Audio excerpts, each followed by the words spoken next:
بسم اللہ الرحمن الرحیم۔ شادی اور غمی ایسی چیز ہوتی ہے کہ اس میں آدمی کچھ آپے سے باہر ہو جاتا ہے۔ زیادہ غم پڑے تب بھی پاگل سا ہو جاتا ہے، اور زیادہ خوشی آئے تب بھی آپے سے باہر ہو جاتا ہے۔ ایسے میں اگر کوئی سنبھال لے تو وہ بڑا محسن ہوتا ہے۔ تاریخ اسلام میں ایسی بھی عورتیں گزری ہیں، انہوں نے ایسے وقتوں میں مردوں کو سنبھالا، حالانکہ مرد بنسبت عورت کے قوی القلب ہوتا ہے۔ عورت کا دل وہ اتنا قوی نہیں ہوتا، لیکن عورت میں سمجھ بوجھ اور دین و دیانت ہے تو بڑے بڑے قوی مردوں کو سنبھالنے کا ذریعہ بن جاتی ہے۔ حدیث میں واقعہ بیان فرمایا گیا ہے کہ حضرت ابو طلحہ رضی اللہ تعالی عنہ کا 6-7 برس کا بچہ بڑا ہونہار، حسین و جمیل تھا، بیمار ہو گیا۔ اس کا نام ابو عمیر تھا۔ حضرت صلی اللہ علیہ وسلم اسے بہت پیار سے فرماتے تھے، ابو عمیر تمہاری چڑیا کہاں ہے؟ بچے سے اس کے والد حضرت ابو طلحہ بھی بہت محبت کرتے تھے۔ خیر اس زمانے کے مطابق دوا دارو کی گئی، مگر بچہ اچھا نہ ہوا۔ ادھر حضرت کو اچانک سفر پیش آیا اور انہیں ضروری کام سے جانا پڑ گیا، تو بیوی حضرت ام سلیم رضی اللہ تعالی عنہا سے کہا کہ دیکھو مجھے مجبوری کا سفر پیش آ گیا ہے، میرا جانا ضروری ہے اور بچے کی حالت ایسی ہے، ذرا دوا اور تیمارداری اچھے طریقے سے کرنا، میں جلدی آ جاؤں گا۔ یہ فرما کر حضرت چلے گئے۔ اتفاق سے جس دن حضرت کو آنا تھا اسی دن بچے کا انتقال ہو گیا۔ آپ تھکے ہارے گھر تشریف لائے۔ اب اگر آج کی کوئی بیوی ہوتی اور خاوند کی غیر موجودگی میں یہ صحنہ پیش آتا تو جب دیکھتی کہ خاوند آ رہے ہیں تو وہ رونا پیٹنا مچاتی کہ بس۔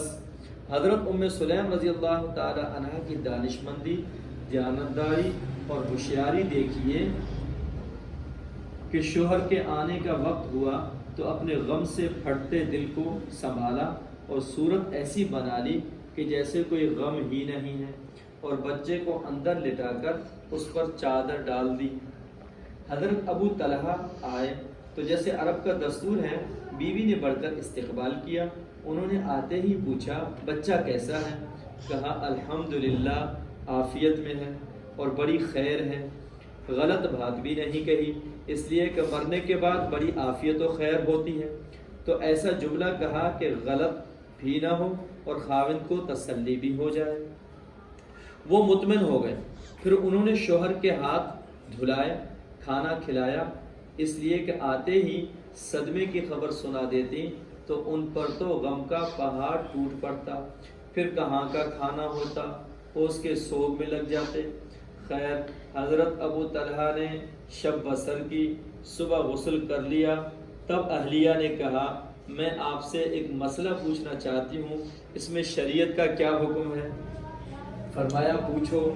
کہنے لگی اگر کوئی شخص ہمارے پاس امانت رکھوائے اور اس کی میعاد مقرر کرے کہ اتنے برس دن کے لیے رکھواتا ہوں، اس کے بعد واپس لے لوں گا، تو شریعت کا اس مسئلے کے بارے میں کیا حکم ہے؟ فرمایا حکم کھلا ہوا ہے، اس کو ٹھیک وقت پر ادا کرنا چاہیے۔ پوچھا اگر امانت کے ادا کرتے ہوئے دل گھٹنے لگے اور دل نہ چاہے تو؟ فرمایا دل گھٹنے کی کیا بات ہے، چیز دوسرے کی ہے، جب دوسرے کی امانت ہے اور وقت مقرر تھا، اب اس نے مانگ لی تو غم کرنے کا کیا حق ہے؟ کہا شریعت کا یہی مسئلہ ہے؟ فرمایا ہاں مسئلہ یہی ہے۔ کہا وہ بچہ جو تھا وہ امانت تھا، اللہ نے وہ 7 برس کے لیے رکھوایا تھا، کل قاصد پہنچ گیا کہ امانت واپس کر دو، میں نے امانت واپس کر دی، تو ہمیں گھٹنے کا تو کوئی حق نہیں؟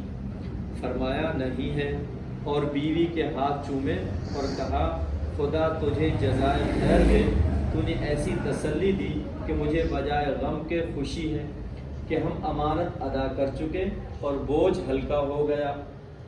پھر حضرت ابو طلحہ رضی اللہ تعالی عنہ نے بچے کی تدفین کی اور خدمت اقدس میں حاضر ہو کر اکلوتے بیٹے کی وفات کا بتایا۔ رسول اللہ صلی اللہ علیہ وسلم نے دعا فرمائی کہ شاید اللہ تعالیٰ تم دونوں کو اس رات میں برکت عطا فرمائے گا۔ سو اسی رات کی برکت سے حضرت ابو طلحہ کے گھر عبداللہ پیدا ہوئے، تو والد انہیں حضور اکرم صلی اللہ علیہ وسلم کی خدمت میں لے گئے۔ آپ نے عجوہ کھجور چبا کر بچے کے منہ میں ڈالی تو وہ اسے چوسنے لگا۔ آپ صلی اللہ علیہ وسلم نے فرمایا، دیکھو انصار کو کھجور سے کیسی محبت ہے۔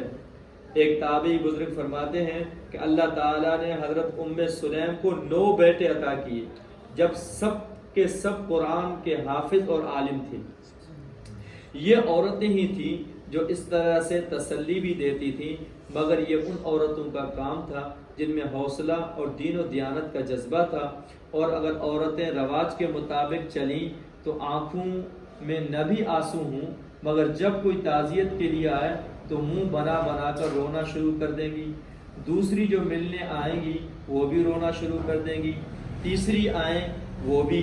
لیکن تحمل کی بات یہ ہے کہ روتے ہوئے کو تھام لیا جائے، غم زدہ لوگوں کو تھام لیا جائے اور تسلی دی جائے۔ یہ کام